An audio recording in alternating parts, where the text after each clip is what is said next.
Good evening. By the order of the Alabama Supreme Court, tonight, the state of Alabama carried out the execution of Alan Eugene Miller by nitrogen hypoxia at William C. Holman Correctional Facility in Atmore, Alabama. Miller was executed for the 1999 capital murders of Lee Holbrooks, Scott Yancey, and Terry Lee Jarvis in Shelby County. Please confer with media witnesses with Miller's last words. Miller was pronounced deceased by physicians at 6:38 p.m. The state of Alabama tonight carried out the second execution by nitrogen gas. The state put Alan Miller, who was convicted of the 1999 workplace shooting deaths of 3 people, to death using the new execution method.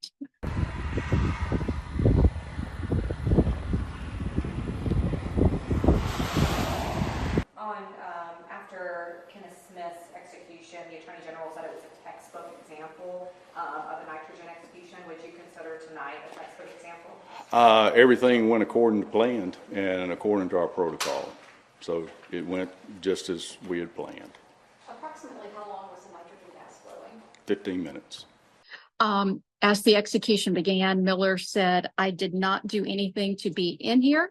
I should note, however, that witnesses at his trial expressed no doubt about his guilt, describing him coming into the businesses and shooting the 3 men. Sir,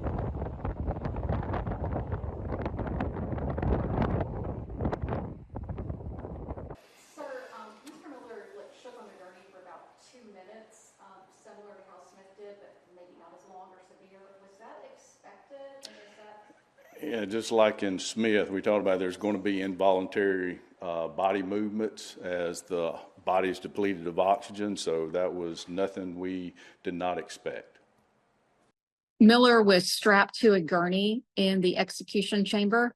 It appeared as the gas began flowing that his body trembled and shook for about 2 minutes, at times pulling against the restraints, and that was followed by about 6 minutes of gasping, gulping, breathing. This was in some ways similar to what we saw in the first nitrogen gas execution. However, I should note these movements were nowhere near as long or as violent as what we saw in January.